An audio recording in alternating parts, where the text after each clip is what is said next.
여러분, 전 세계 상위 0.1% 경제학자들이 내놓은 2026년 전망이 다시 크게 주목받고 있습니다. 이 사람들이 과거에 내놨던 경고들을 보면 미국 전쟁, 코로나 사태, 그리고 AI 기술주 급등 같은 굵직한 사건들을 거의 그대로 맞춰왔습니다. 그래서 지금 그들이 새롭게 내놓은 전망이 왜 이렇게 다시 회자되고 있는지 오늘 이 시간에 하나씩 차근히 살펴보려고 합니다.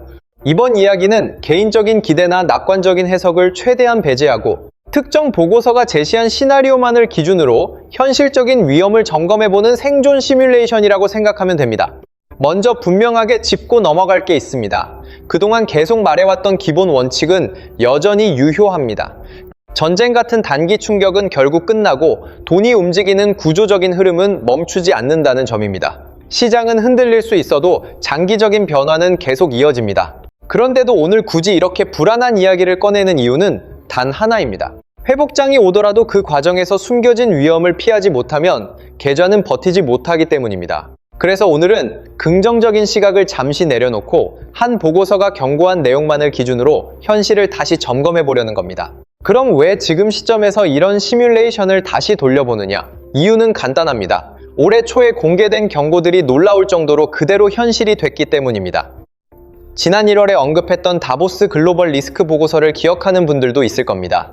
이 보고서는 단순한 전망 자료가 아니라 전 세계 수백 명의 기업 CEO, 정보기관 관계자, 그리고 각 분야 최고 전문가들이 모여 만든 보고서였습니다. 당시 보고서가 꼽은 단기 최대 위험 1위는 지정학적 갈등이었습니다. 관세 충돌, 제재, 공급망 압박 같은 경제전쟁이 격화될 가능성을 가장 큰 위험으로 봤습니다.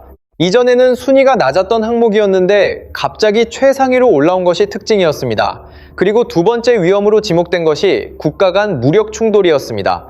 지역 분쟁이 길어지고 주변 국가로 확대될 수 있다는 경고였습니다. 지금 상황을 보면 그 경고가 얼마나 빠르게 현실이 됐는지 알 수 있습니다.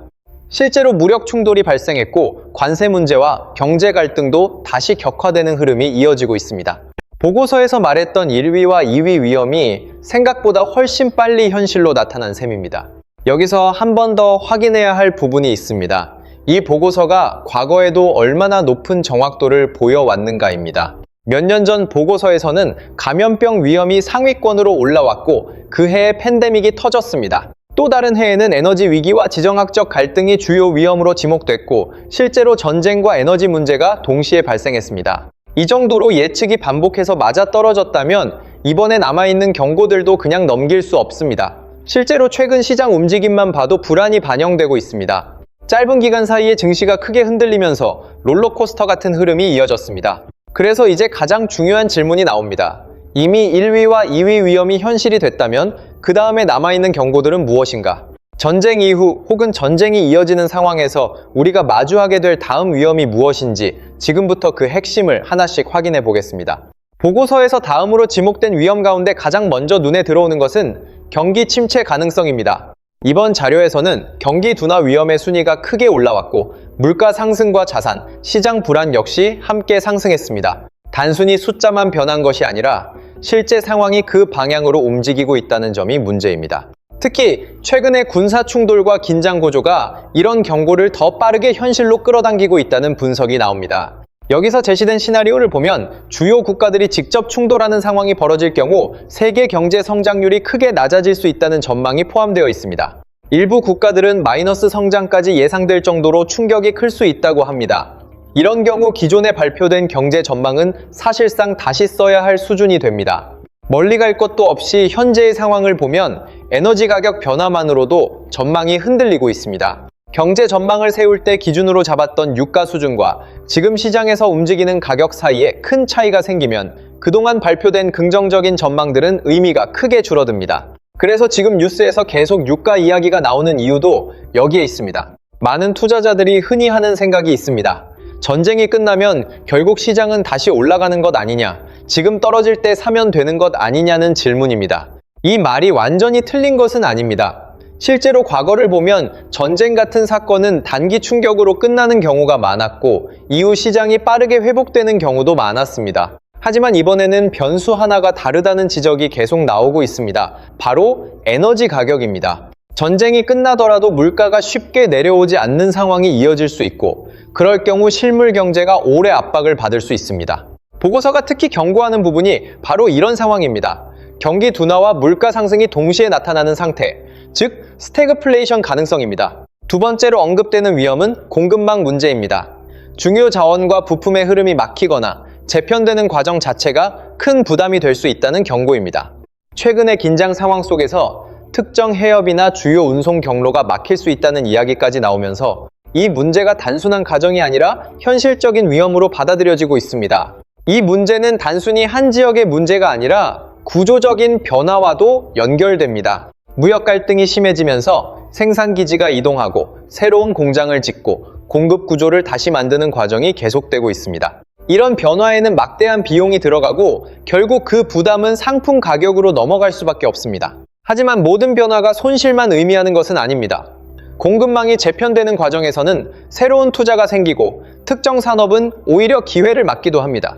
에너지, 인프라, 방위산업 같은 분야에 자금이 몰리는 흐름이 나타나는 것도 이런 이유 때문입니다. 실제로 각국이 에너지 안보와 산업 보호를 이유로 대규모 투자를 늘리는 움직임이 계속되고 있습니다. 세 번째로 등장하는 위험은 인공지능과 관련된 문제입니다. 지금 당장은 가장 급한 위험으로 보이지 않을 수 있지만 시간이 길어질수록 영향이 커질 수 있다는 점이 강조됩니다. 단기 전망에서는 순위가 낮지만 장기 전망으로 넘어가면 급격히 순위가 올라가는 특징이 있습니다.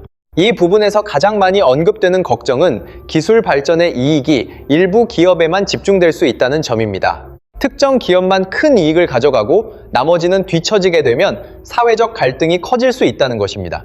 또 하나의 현실적인 문제로는 데이터 센터 같은 대규모 시설이 사용하는 전력 소비가 급격히 늘어날 수 있다는 경고도 포함되어 있습니다. 이미 일부 지역에서는 전력 부담 문제 때문에 시설 건설을 반대하는 움직임도 나오고 있습니다. 이런 흐름이 계속되면 기술 발전이 오히려 새로운 갈등을 만들 수 있다는 지적입니다. 보고서에서 네 번째로 언급된 위험은 일반 대중에게는 아직 낯설지만 알고 나면 상당히 충격적으로 느껴지는 분야입니다. 바로 양자 컴퓨팅과 관련된 보안 문제입니다. 양자 컴퓨터가 기존 컴퓨터보다 훨씬 빠른 연산 능력을 갖게 되면 지금 우리가 사용하는 암호 체계가 더 이상 안전하지 않을 수 있다는 경고입니다. 인터넷 뱅킹, 카드 결제, 이메일, 기업 데이터 같은 거의 모든 정보가 암호화에 의존하고 있는데 계산 능력이 급격히 올라가면 그 보호 장치가 무너질 가능성이 있다는 겁니다. 더 불안한 점은 이런 변화가 먼 미래의 이야기만은 아니라는 데 있습니다. 지금 당장 암호를 풀 수 없더라도 데이터를 미리 수집해 두었다가 기술이 발전한 뒤에 해독하려는 시도가 이미 진행되고 있다는 분석도 나옵니다. 전문가들 가운데 상당수가 앞으로 10년 안에 이런 일이 현실이 될 가능성을 높게 보고 있습니다. 그런데도 보안 체계를 미리 바꾼 조직은 아직 많지 않다는 점이 문제로 지적됩니다. 최근 분쟁 상황에서도 물리적인 충돌뿐 아니라 사이버 공격이 함께 나타나는 경우가 늘어나고 있는데 이런 흐름 역시 기술 변화와 무관하지 않다는 해석이 있습니다. 그리고 마지막으로 가장 장기적인 위험으로 지목되는 것이 기후 문제입니다. 단기 전망만 보면 순위가 조금 내려간 것처럼 보이지만 기간을 길게 잡으면 상황이 완전히 달라집니다. 장기 전망에서는 극단적인 기상현상, 생태계 손실 같은 환경 관련 위험이 상위권을 대부분 차지합니다. 당장 눈앞의 전쟁이나 경제 문제 때문에 관심이 뒤로 밀려 있을 뿐 위험 자체가 사라진 것은 아니라는 뜻입니다. 특히 여러 위험이 서로 연결되어 있다는 점이 강조됩니다. 지정학적 갈등, 정보 혼란, 경제 문제, 기후 변화 같은 요소들이 따로 움직이는 것이 아니라 서로 영향을 주고받는 구조라는 설명입니다. 하나의 문제가 터지면 다른 문제도 함께 확대될 수 있고 그래서 전체 시스템이 동시에 흔들릴 수 있다는 것입니다. 이런 상황을 보고서에서는 복합 위기라고 부릅니다. 이렇게 5가지 큰 위험을 모두 확인하고 나면 자연스럽게 다음 질문이 생깁니다. 이런 시나리오들이 실제로 이어진다면 투자자는 어떻게 대응해야 하는가 하는 문제입니다. 시장에서도 이미 몇 가지 큰 흐름을 가정하고 움직이는 모습이 보입니다. 첫 번째 시나리오는 전쟁이 비교적 빨리 끝나고 강한 회복장이 오는 경우입니다. 긴장이 빠르게 풀리고 에너지 가격이 안정되면 그동안 눌려있던 소비와 투자가 한꺼번에 살아날 수 있다는 기대입니다. 과거에도 이런 패턴은 여러 번 나타났고 회복이 시작되면 상승 속도가 매우 빠른 경우가 많았습니다. 이런 상황에서는 성장 산업과 기술 분야가 먼저 반응할 가능성이 큽니다.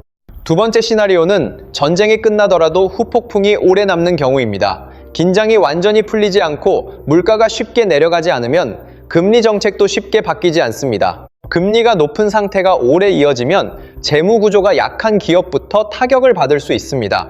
이런 흐름에서는 현금 흐름이 안정적인 기업이나 에너지, 인프라 같은 분야가 상대적으로 버티는 모습이 나타날 수 있습니다. 세 번째는 가장 불안한 시나리오입니다. 갈등이 길어지고 충돌이 더 커지면서 세계 경제 자체가 크게 둔화되는 경우입니다. 이런 상황에서는 안전자산과 방어적인 분야가 시장에서 더 강하게 움직일 수 있다는 분석이 많습니다. 여기까지 이야기를 들으면 왜 이렇게 불안한 이야기만 하느냐는 생각이 들 수도 있습니다. 하지만 처음에 말했듯이 오늘 내용은 특정 보고서가 제시한 최악의 시나리오를 기준으로 점검해보는 과정입니다. 실제로 시장이 항상 그 방향으로만 움직이는 것은 아닙니다. 과거에도 큰 위기 뒤에는 결국 회복이 이어졌고 그 과정에서 새로운 기회가 만들어졌습니다. 중요한 것은 공포 속에서도 구조적인 흐름을 놓치지 않는 것입니다. 기술 변화는 멈추지 않고 새로운 산업은 계속 만들어지고 시장은 결국 다시 움직입니다. 그래서 하락장이 오더라도 모든 것을 포기하기보다 다음 기회를 준비하는 시각이 필요합니다. 지금처럼 불확실성이 커질 때는 한 가지 방향에만 기대기보다 여러 가능성을 함께 생각하는 태도가 중요합니다. 시장이 흔들릴 때마다 그 안에서 어떤 신호가 나오는지 차분하게 확인하는 습관이 결국 차이를 만듭니다. 오늘 이야기에서 정리한 것처럼 위험은 분명 존재하지만 동시에 다음 흐름을 준비할 시간도 함께 주어집니다.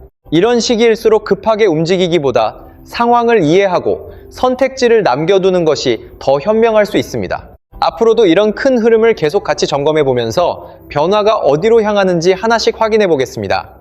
오늘 내용이 도움이 됐다면 다음 이야기에서도 이어서 더 깊이 살펴보겠습니다.